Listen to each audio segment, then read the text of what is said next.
அனைவருக்கும் வணக்கம். தமிழ்தாய் வாழ்க, தலைவன் மேதகு பிரபாகரன் வாழ்க. நமது தலைவன் மேதகு பிரபாகரன் கூறியது இயற்கை எனது நண்பன் என்ற வரிகளுக்கு இணங்க என் உரையை துவங்க இருக்கின்றேன். இயற்கை என்றால் என்ன? இயற்கை என்பது நம்மால் எதையெல்லாம் எதிர்கொள்ள முடியாதோ அவை அனைத்தும் இயற்கை. ஒரு எடுத்துக்காட்டுக்கு பார்த்துக்குவோம். இதுவரைக்கும் நம்மால வெள்ள அபாய எச்சரிக்கை வந்துச்சு, அப்ப நம்மளால அதை எதிர்கொள்ள முடிஞ்சுதா? இதே மாதிரி கஜா புயல் வந்துச்சு, நம்ம ஊர்லயே நிறைய சீட்டம் நம்மளால எதிர்கொள்ள முடிஞ்சுதா? நிலச்சரிவு வருது, அதனால எதிர்கொள்ள முடியுதா? நம்மால் எதையெல்லாம் எதிர்கொள்ள முடியாதோ அவை அனைத்தும் இயற்கை. இயற்கை அழகுமானது, ஆபத்துமானது. அதை நம்ம எப்படி பயன்படுத்துகிறோம் அப்படின்ற பொறுத்து தான் இருக்கு. அதே மாதிரி இதுக்கு முன்னாடி நம்ம முன்னோர்கள் இருந்தாங்கல்ல, நம்ம முன்னோர்கள்லாம் நிலத்தை எப்படி பிரிச்சு வச்சிருந்தாங்கன்னா 5 வகை நிலங்களை பிரித்து வச்சிருந்தாங்க. எப்படின்னா குறிஞ்சி, முல்லை, மருதம், நெய்தல், பாலை ஆகிய 5 திணைகளாக பிரிச்சு 5 திணைகளிலுமே ஒரு வாழ்வியல் முறையை உருவாக்கி வச்சிருந்தாங்க. அந்த வாழ்வியல் முறையிலிருந்து ஒரு பொருளாதாரம் ஏற்படுத்தணும். எப்படி ஏற்படுத்தணும் பாத்தீங்கன்னா, எடுத்துக்காட்டுக்கு நெய்தல் படம் எடுத்துக்கிறோமே. நெய்தல் கடலும் கடல் சார்ந்த இடமும் தான் நெய்தல். அந்த நெய்தல்ல கடல்ல விளையக்கூடிய கிட்டத்தட்ட மீன், நண்டு எல்லாத்தையுமே நம்ம பிடிச்சு அந்த இடத்துல ஒரு வாழ்வியல் முறையை ஏற்படுத்தி அங்க இருக்கிற மீன்களை எல்லாமே மக்கள் முன்னாடி கொண்டு வந்து அதை ஒரு பொருளாதாரமா ஏற்படுத்தி மக்கள் கிட்ட இருந்து வருமானம் ஈட்டு மக்கள் நம்ம முன்னோர்கள் தரமா வாழ்ந்துட்டு வந்தாங்க. அதே மாதிரி நான் ஒண்ணு கேட்கிறேன், இன்னைக்கு வரைக்கும் நம்ம ஊராட்சி எடுத்துக்கங்க, முரளி கோட்டை ஊராட்சி ஒன்றியத்தை எடுத்துக்கங்க. இது வரைக்கும் நம்ம ஊர்ல இயற்கை வளங்களை பாதுகாத்து வச்சிருக்கோமா? ஒரே ஒரு எடுத்துக்காட்டு, நம்ம செங்கோலம் இருக்கு. செங்கோலத்துல நம்ம மீன் பிடிச்சு சாப்பிடுறோம், நண்டு பிடிச்சு சாப்பிடுறோம். தேவைன்னா நம்ம தோட்டத்துக்கு மண் அள்ளி நம்ம போட்டுக்கிறோம், நம்ம வீடு கட்டுறதுக்கு தேவைன்னா மண் எடுத்துக்கிறோம். ஆனா எவ்வளவு ஒரு பையன் இங்க டைல்ஸ் கழிவை கொட்டிட்டு போறேன், ஓட்டு கழிவை கொட்டிட்டு போறேன். எவ்வளவு ஒரு முதலாளி இங்க தொழிற்சாலை நடத்துறதுக்கு இங்க கொட்டிட்டு போறதுக்கு நம்ம இங்க இருக்கிற நம்ம விவசாய குடிகளை நம்ம யாரு? நம்ம பாக்குற பைத்தியக்காரமா இருக்குமா? நம்ம இங்க இருக்கிற விவசாயம், நம்ம குளத்தை நம்ம பாதுகாத்து வச்சாதான் நமக்கு நீர் வரும், நம்ம விவசாயம் பண்ண முடியும். இது எல்லாமே நம்ம அடுத்த கட்டத்துக்கு நம்ம எடுத்துட்டு போக முடியும். இந்த வளங்கள் எதுவுமே இல்லை அப்படின்னா நம்ம இங்க வாழ்றதுக்கு தகுதி இல்லாம ஆயிடுவோம். ஒரே ஒரு எடுத்துக்காட்டு இந்த இருக்கு பாருங்க, பஸ் ஸ்டாப். இந்த பஸ் ஸ்டாப் இந்த நீர்வரத்தை மறிச்சு கட்டி வச்சிருக்காங்க. வேற ஒண்ணுமே இல்ல, இந்த பஸ் ஸ்டாப் நீர்வரத்தை மறிச்சு கட்டி வச்சிருக்காங்க. இன்னொரு எடுத்துக்காட்டு, இங்க ஒரு டேங்க் கட்டிருக்காங்க, இங்க ரோடு போட்டிருக்காங்க. நல்லா கேட்கிறேன், டேங்க் எல்லாம் போட்டிருக்காங்க. நம்ம ஊர் மக்கள் எல்லாமே நல்லா கவனிச்சுங்க. கிட்டத்தட்ட 4 ஆண்டுகளுக்கு மேல ஆகுது. நல்லா புரிஞ்சுக்கணும், 4 ஆண்டுகளுக்கு மேல ஆகுது ஆட்சி அந்த 4 ஆண்டுகளுக்கு மேல இந்த டேங்க் இப்ப ஒரு வருஷத்துல நம்ம என்னத்துக்கு வைக்க போறோம்? 4 வருஷமா கண்டெய்னர்ல ஊராட்சியில செத்து போயிட்டானா? எல்லாம் புரிஞ்சுக்கங்க. தயவு செஞ்ச மக்களை, நம்ம இங்க இருக்கிற எல்லாமே விவசாய குடிகள். விவசாயத்தை நம்ம விட்டு வெளியே ஏறணும்னா இங்க நம்ம யாராலும் ஒண்ணுமே பண்ண முடியாது. ஒரே ஒரு எடுத்துக்காட்டு, இங்க எல்லாமே இங்க செஞ்சு கொடுத்தேன்னு சொல்றாங்கல்ல. இங்க ஒண்ணே வேண்டாம், இங்க இருக்க ரோட்ல இப்ப நல்லா பாருங்க, எல்லா வீட்லயும் சின்னம் போட்டுருக்காங்க. யார் இங்க பணம் கொடுக்குறானோ, ஒவ்வொரு வீட்டுக்குமே பணம் கொடுக்குறானோ அவன் வீட்டுல சின்னத்தை போடுறா, அவன் வீட்டுல சின்னத்தை போடுறா, அவன் வீட்டுல சின்னம் இருக்காது. ஒவ்வொருத்தரும் யோசிச்சு, நம்ம ஊர் பொதுமக்கள் நான் தெளிவா சொல்றேன், நம்ம விவசாயிகளா இருக்கோம், நம்ம ஊரை கட்டி காக்கணும். அது மட்டும் இல்லாம இங்க இருக்கிற சின்னங்கள், உதயசூரியன் சின்னம் இருக்கு பாத்தீங்களா, அந்த சின்னம் நீங்க உங்கள்கிட்ட பணம் கொடுக்கறவங்கள்ட்ட கேளுங்க. உங்க வீட்டுக்கு யாரு சின்னம் போற வரேன்றாங்களோ அவங்கள்ட்ட கேளுங்க, எப்பா நீ மெம்பரா இருக்கே, கவுன்சிலா இருக்கே, உங்க வீட்டுல போட்டிருக்கேன்னு கேளுங்க. ஒவ்வொருத்தரும் 50 லட்சம் ஒரு கோடிக்கு வீடு கட்டி வச்சிருக்கான். அவன் வீட்டுல போட மாட்டேன். ஏன்னா வீடு பாவம்ல. ஏன்னா அவன் அவனுக்கு உழைச்சு காசுல கட்டிக்கானா, தெரியாம உழைச்சு காசுல கட்டிக்கானா. அந்த 4.5 வருஷமா கொள்ள அடிச்ச பணத்தை வச்சுக்கிட்டு அந்த பதவியில இருந்துகிட்டு நல்லா இங்க இருக்க நம்ம சுத்தி இருக்க பாக்குற மக்கள் நல்லா புரிஞ்சுக்க. நம்ம ஊர் மக்கள்லாம் அதை கோடிக்கணக்கில் நீங்க பணம் கொடுக்கறது கிட்டத்தட்ட ஒரு 50 லட்சம் ரூபாய்க்கு வீடு கட்டிருக்கா. உங்கள்கிட்ட கொடுக்கற பணம் 500 இல்லைன்னா 1000. இதுக்கு கூட உங்களுக்கு வழி இல்லையா? இதை வாங்கிட்டு நீங்க உதயசூரியன் ஏடிஎம்கே மாத்தி போறீங்கன்னு நம்ம விழிப்புணர்வா இருக்கணும். அவங்க பணம் கொடுக்கதான் செய்வாங்க, நம்ம தான் திருந்தணும். பணத்தை நம்ம வாங்கி நம்ம பாக்கெட்ல வச்சுக்கிட்டு நம்ம சுயமா சிந்திச்சு விவசாய குடிகளாக நம்ம இருக்கிறோம். விவசாய திட்டத்துக்கு வாக்களிச்சு நம்ம இங்க இருக்கிற பொருளாதாரத்தை மேம்படுத்தணும். ஒரே ஒரு எடுத்துக்காட்டு, இப்ப நாம் தமிழர் கட்சியில இருந்து நம்ம சீமான் தேர்தல் வரையறைக்கை விட்டுருந்தாங்க. அந்த தேர்தல் அறிக்கையில என்ன சொல்லியிருக்காங்க பாத்தீங்கன்னா, வேளாண்மை அரசு பணி, அனைவருக்கும் நீர் இலவசம், அனைவருக்கும் கல்வி இலவசம், அனைவருக்கும் மருத்துவம் இலவசம். இந்த அடிப்படை தேவை. இதெல்லாம் நம்மளால் வாழ முடியுமா? வாய்ப்பு இல்லை. யாராவது சொல்லுங்க, வாழ முடியுமா? வாய்ப்பே இல்லை. இந்த அடிப்படையை நம்ம அவர் அண்ணன் நமக்கு கொடுத்துட்டாருன்னா இந்த அடிப்படையில இருந்து இப்ப நான் கல்வி கடன் வாங்குறேன். கல்வி கடன் எதுக்கு வாங்குறீங்க? நிறைய பேர் சொல்றாங்க அரசு பள்ளி நல்லா இயங்கிட்டு இருக்கு, அரசு கல்லூரி இயங்கிட்டு இருக்குன்றாங்க. கல்வி கடன் எதுக்கு வாங்குறீங்க? அரசு பள்ளி வந்து இலவசமா இயங்குதுன்னா எதுக்கு கல்வி கடன் வாங்குறீங்க? அந்த கல்வி கடனை வாங்கி நீங்க வந்து வேலைக்கு போறீங்க. ஒரு எடுத்துக்காட்டுக்கு இப்ப இந்த வருஷம் கல்லூரி படிப்பு முடிச்சுட்டு நான் வந்து இப்ப வேலைக்கு போறேன். வேலைக்கு போற ஒரு வருஷம் 2 வருஷத்துக்கு கல்லூரி பணத்தை கல்லூரி கடனை கட்டுவீங்களா? கல்வி கடனை கட்டுவீங்களா? இல்லைன்னா உங்க அம்மா அப்பா நகையை வச்சு படிக்கிறீங்க. நல்லா யோசிப்பாங்க. உங்க அம்மா அப்பா நகைய இலவசமாவா இல்லைன்னா எவனும் கொடுக்கறது இல்ல. அம்மா அப்பா நகையை கொண்டு போய் பேங்க்ல வச்சு அந்த பேங்க்ல இருந்து வர பணத்துல நம்ம படிக்கிறோம். நம்ம அதுக்கப்புறம் என்னென்ன செய்யணும் பாருங்க. முதல்ல அம்மா அப்பாவுக்கு அந்த நகையை மீட்டு கொடுக்கணும். அந்த நகையை மீட்டு கொடுத்ததுக்கு அப்புறம் நமக்கு ஒரு பொருளாதாரத்தை ஏற்படுத்தி நம்ம இந்த மக்கள் முன்னாடி நல்லா வாழணும். அப்படிதான் ஊருக்கார மதிப்பான்னு சொல்றீங்களா? ஏன்னா பக்கத்து வீட்டுக்கார எதை செஞ்சாதான் நம்ம செஞ்சிருவோமே. அதே மாதிரி இங்க இருக்கிற நான் இப்ப படிச்சு முடிச்சுட்டேன். கல்வி கடன்லாம் இருக்கு. நம்ம அம்மா அப்பாவுக்கு செய்யணும். அதுக்கப்புறம் நான் கல்யாணம் பண்ணணும். அந்த பிள்ளை வந்துச்சுன்னா விவசாயம் படிக்கிற வேண்டாம். விவசாயம் செய்யற பையன் வேண்டாம் அந்த பிள்ளை. அப்ப விவசாயம் இல்லாம உங்க அம்மா அப்பா வந்து சோறு போடாம என்னத்தை போடுவாங்க? சோறு திங்கிறீங்களா இல்ல வேற எதுவும் சாப்பிடுறீங்களா? விவசாயம் பண்ணி தான் நம்ம எதுவுமே இருந்தாலும் செய்ய முடியும். நல்லா யோசிச்சு பாருங்க. விவசாயம் பண்ற மாப்பிள்ளை வேணாம்னு சொன்னீங்கன்னா அப்ப வந்து விவசாயம் பண்ற மாப்பிள்ளை வேண்டாம்னா ஐடி படிக்கிற மாப்பிள்ளை வேணும். ஐடி படிப்ப மாப்பிள்ளை என்ன சிஸ்டம்ல தட்டி கொண்டு சோறு போடுவானா? தெரியாம கேட்கிறேன். சிஸ்டம்ல தட்டி கொண்டு தான் சோறு போடுவான். அதே மாதிரி இன்னொரு விஷயம் முடிச்சுறேன். அதாவது எப்படின்னா நம்ம அண்ணன் வந்து இந்த திட்டங்கள்லாம் சொல்லியிருக்காரு. ஒரு எடுத்துக்காட்டுக்கு நல்லா இங்க சொல்றேன், நல்லா பாத்துக்குங்க. நம்ம ஊர்ல அதிகமா விளையக்கூடிய பயிர்கள் என்னன்னு நான் சொல்றேன். சக்கரவள்ளி கிழங்கு விளையுது. அதே மாதிரி கடலை பருப்பு விளையுது, வெங்காயம் விளையுது, மிளகாய் விளையுது. இந்த பயிர்களுக்கெல்லாம் மானிய திட்டங்கள் நிறைய வருது. நல்லா புரிஞ்சுக்கணும். மானிய திட்டங்கள் வருது. உங்களுக்கு 6 ரூபாய் கொடுக்குறான்னு சொல்லிட்டு போய் ஓட்ட போட்டுருக்கீங்க. ஆனா இங்க இருக்கிற தோட்டக்கலைத்துறை ரெடியார் சத்திரம் கதிர்நம்பட்டிக்கிட்டே இருக்கு. அந்த தோட்டக்கலைத்துறை வருடம் தோறும் நல்லா பாத்துங்க, வருடம் தோறும் 30,000 ரூபாய்க்கு மேல உங்களுக்கு மானியம் வருது. நீங்க கொடுக்குற 1000 ரூபாய் வாங்கி ஓட்டு போட்டு போறீங்க. 29,000 ரூபாய் நீங்க இழந்துறீங்க. எப்படி 29,000 இழந்துறீங்க?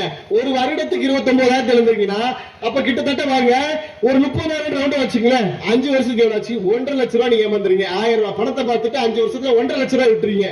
நீங்க யோசிச்சு பார்த்து தெளிவா விவசாய சின்னத்துக்கு நாம் தமிழர் கட்சியில விவசாயம் சின்னம் இருக்கு. இங்க பாரு, இந்த விவசாயம் நம்ம எல்லாமே இங்க இருக்கிற எல்லாமே விவசாய குடிகள். விவசாயம் வளரணும் அப்படின்னா நம்ம விவசாய சின்னத்துக்கு வாக்களிக்கணும். அதே மாதிரி நம்ம அண்ணன் வந்து தற்சார்பு பொருளாதாரம் கொண்டு வரேன்னு சொல்லி சொன்னாரு. இங்க யாருக்கு தற்சார்பு பொருளாதாரம் எனக்கு தெரியாதுன்னு நினைக்கிறேன். தப்பா எடுத்துக்கிட்டா நான் தெளிவா சொல்லிடுறேன். தற்சார்பு பொருளாதாரம்னா என்னன்னு சொல்லிடுறேன். தற்சார்பு பொருளாதாரம் நம்ம இங்க வந்து அதிகமாக சக்கரவள்ளி கிழங்கு இப்ப ரீசெண்டா எல்லாருமே சக்கரவள்ளி கிழங்கு தான் போட்டிருந்தோம். இந்த சக்கரவள்ளி கிழங்க 100 இருந்து 120 நாள் நம்ம விளைவிக்கிறோம். 100 இருந்து 120 நாள் விளைய வச்சு நம்ம என்ன பண்றோம்? இங்க இருந்து ஒட்டஞ்சத்திரம் மார்க்கெட் எடுத்துட்டு போறோம். அதே மாதிரி இன்னொரு நல்ல விஷயம் தெரிஞ்சுக்கணும். ஒட்டஞ்சத்திரம் மார்க்கெட் வந்து தமிழ்நாட்டிலே வந்து காய்கறி மாநகரமா அறிவிச்சிருக்காங்க. ஒட்டஞ்சத்திரம் மாவட்டத்துல அந்த மாவட்டத்துல இங்க நம்ம திண்டுக்கல் மாவட்டத்துல நம்ம மட்டும்தான் சக்கரவள்ளி கிழங்கு கொண்டு போறோம். இது யாரும் யோசிச்சு பாருங்க தயவு செஞ்சு.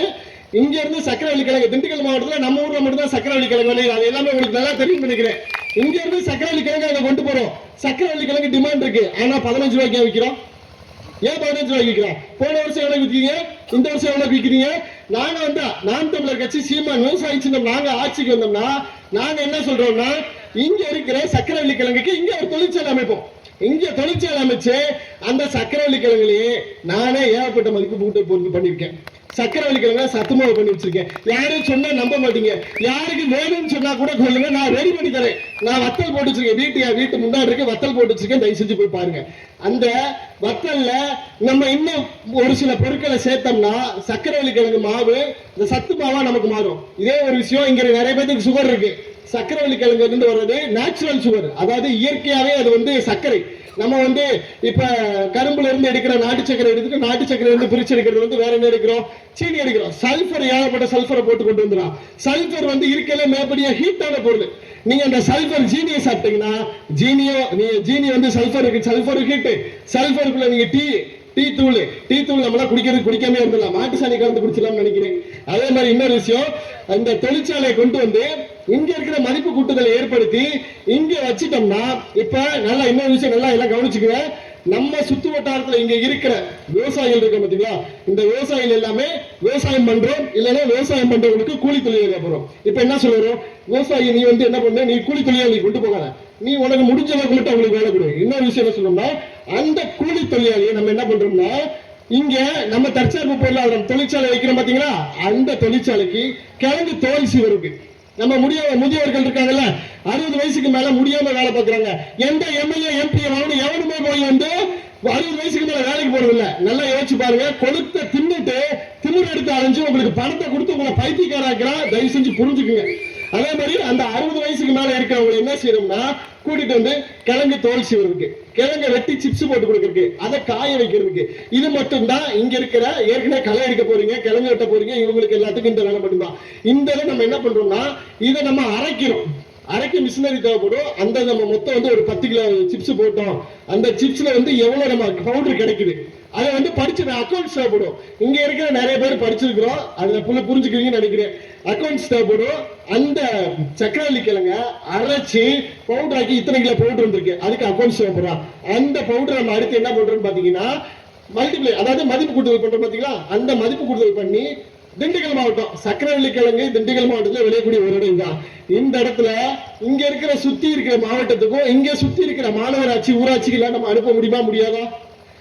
சீமான் அதான் சொல்றாரு, வேளாண்மை துறை தற்சார்பு கொண்டு வந்துட்டோம்னா இந்த நாட்டு சக்கரை, அதாவது நம்ம சக்கரவள்ளி கிழங்கு பவுடரை மதிப்பு கூட்டி இங்க இருக்கிற சுத்தி இருக்க எல்லாத்துக்கும் அனுப்பலாம். அப்போ அங்க லோடு பண்ண வேலை செய்யறோம் பார்த்தீங்களா, அங்க வந்து அவங்களுக்கு வந்து படிக்காதவங்க தேவைப்படுறாங்க. அந்த படிக்காதவங்க என்ன செய்யறோம்னா அதுக்கு வேலைக்கு வச்சுக்கிறோம். அதே மாதிரி இந்த அதாவது திண்டுக்கல் மாவட்டத்துக்கு இவ்வளவு இத்தனை 100 கிலோ தேவைப்படுது, பக்கத்தில் இருக்க திருச்சி மாவட்டத்துக்கு இவ்வளவு தேவைப்படுது, மதுரை தேனி திண்டுக்கல் இவ்வளவு பிரிச்சு அனுப்புறதுக்கு தேவைப்படுறாங்க. அப்போ அதை வந்து பேக் பண்ணணும், படிக்காதவங்க பேக் பண்ணிக்கலாம். அந்த வந்து என்னென்ன நியூட்ரிஷன் வேல்யூ இருக்கு, இங்க அக்ரி படிச்சவங்க இருக்கிறோம், டாக்டர் படிச்சவங்க இருக்கோம், இவங்களுக்கு நம்ம இதை கொடுத்துட்டோம்னா அவங்க போய் வந்து அந்த நியூட்ரிஷன் வேல்யூ கண்டுபிடிச்சு அவங்க லேபிள் பண்ணி இதை வெளியில கொண்டு போய் கொடுத்துருவாங்க. அண்ணன் சொன்ன என்னன்னு பாத்தீங்கன்னா ஆரம்பத்துல சொன்னேன், குறிஞ்சி முல்லை மருதம் நெய்தல் பாலை அங்காடி வைக்கிறோம் சொன்ன பாத்தீங்களா, இங்க வயலும் மயில் சார்ந்த இடம் இருக்கு பாத்தீங்களா, அந்த இடத்துல நம்ம சக்கரவள்ளி கிழங்கு பவுடர் கொண்டு வச்சிரும். அங்க வச்சு இங்க இருக்கிற பவுடர் எல்லாமே நம்ம கவர்மெண்ட் அரசாங்கம் வந்து அந்த தொழிற்சாலைக்கு நம்ம நிர்ணயம் பண்ற விலைக்கு எடுத்துட்டு போவாங்க. அப்ப இங்க இருக்கிற எல்லாத்துக்கும் விலை நிலவரம் கிடைச்சிரும். யார் எந்த ஊழல் பண்ண முடியாது, இதுல சரியா கிடைச்சிரும். இதே மாதிரி இன்னொரு விஷயம் ஈஸியா சொல்றேன். நம்ம ஊர் பக்கத்துல இருக்க டோட்லா டெய்ரி பால் கம்பெனி இருக்கு. அந்த பால் கம்பெனில ஆவின் பாலகம் ஒண்ணு நடத்துறாங்கன்னு நினைக்கிறேன். இந்த திமுக ஆட்சியில ஆவின் பாலகம் நடத்துறாங்க. பாலில் புரோட்டீன் எடுக்கிறாங்க, பவுடர்ல இருந்து பவுடர் புரோட்டீன் எடுக்கிறாரா? ஏன்னா பச்சை பால்ல புரோட்டீன் இருந்தா நீ பவுடர் எடுத்த புரோட்டீன் கொண்டு நீ. நான் என்ன கேட்கிறேன்னா இதே மாதிரி நம்ம நாம் தமிழர் கட்சி ஆட்சிக்கு வந்துச்சுன்னா இந்த டோட்லா டெய்ரி பால் கம்பெனி பார்த்தீங்கன்னா நல்லா பாத்துங்க, டோட்லா டெய்ரி பால் கம்பெனி இருக்கு. இந்த பால் கம்பெனியை நாம் தமிழர் கட்சி ஆட்சிக்கு வந்தனையும் ஒரு வந்து அரசாங்க ஆவின் பாலம்னு வச்சுங்களேன். அதாவது திமுக மாதிரி இல்ல, சீமான் அண்ணன் சொன்ன மாதிரி, திமுக சொன்ன மாதிரி இல்ல, மாத்தி புரிஞ்சிட கூடாது. சீமான் அண்ணன் சொன்ன மாதிரி இங்க இருக்கிற டோட்லா டெய்ரி பால் கம்பெனியை நம்ம வந்து ஒரு பேர் வச்சுக்கிறோம். எடுத்துக்க நம்ம கெண்டை கொண்டு இருக்குமா ஏதோ ஒரு அந்த பேரை வச்சுக்கிறோம். அந்த பேர்ல இங்க இருக்கிற சுத்து வட்டாரத்துல எத்தனை விவசாயிகள் ஆடு மாடு வைக்கிறீங்க உங்களுக்கு தெரியாது கிடையாது. இங்க இருக்கிற லோக்கல்ல சென்டர் வச்சிருக்காங்கல்ல, அந்த சென்டருக்கு என்ன சொல்லணும்னா நம்ம கம்பெனி தமிழ்நாடு அரசு பால்வளத்துறைன்னு சொல்லி அங்க கம்பெனி இருக்கு. அந்த கம்பெனில இருந்து இங்க சென்டர் போடுறோம். இப்ப ஒரு ஊராட்சியில 2 சென்டர் போடுறோம். அந்த 2 சென்டர் எல்லாமே பிரிச்சுக்கிறோம். அந்த 2 சென்டர்ல நம்ம விவசாயிகளை பால் கொண்டு விட்டுருங்க.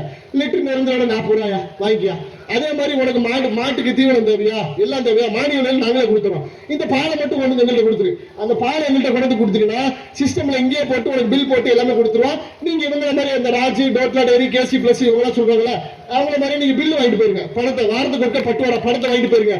அந்த பாலை நம்ம எங்க கொண்டு போறோம், பால் எங்க கொண்டு போறோம், நேரா நம்ம அரசு பால்வளத்துறைக்கு நம்ம எங்க இருக்கு அங்க கொண்டு போறோம். அங்க கொண்டு போய் என்ன பண்ண போறோம், பால் தயிர் மோர் நெய் இவன் பிரைவேட் கம்பெனிக்காரன் கொடுக்கறத நம்ம கொடுக்காம இருக்க முடியுமா? யோசிச்சு பாருங்க. அரசாங்கமே செய்ய முடியாம இருக்குமா? அதே மாதிரி நம்ம இங்க கொண்டு வந்துருவோம். இந்த பால்ல மட்டும் 3 லட்சம் கோடி இருக்கு, 3 லட்சம் கோடி மதிப்பு இருக்கு. அந்த பால் வளத்தை மட்டும் வச்சுமே கிட்டத்தட்ட நம்ம சாராயத்துல மொத்தம் 48 லட்சம் கோடி தான். 48 லட்சம் கோடி தான் சாராயத்துல. பால் வளத்துல மட்டுமே 38 லட்சம் கோடி. பேலன்ஸ் எவ்வளவு இருக்கு? 12 லட்சம் கோடி. அந்த 12 லட்சம் கோடி பெரிய விஷயமா? மாட்டு இறைச்சி இருக்கு, ஆட்டு இறைச்சி இருக்கு, கோழி இருக்கு, வாத்து இருக்கு, கோழி முட்டை இருக்கு. இதை வச்சு நம்ம மேனேஜ் பண்ணி கொண்டு வந்துடலாம். இதை தாண்டி விவசாயன்ற ஒரு பெரிய பேக்ரவுண்ட் நம்ம கிட்ட இருக்கு. அதாவது உருளைக்கிழங்கு கேரட் பீன்ஸ் அவருக்கு இந்த மாதிரி ஏற்பட்ட பொருள் இருக்கிறோம். அரசே கொள்முதல் பண்ணும், அரசே வந்து மக்களிடையில கொண்டு போய் சேர்க்கிறோம்.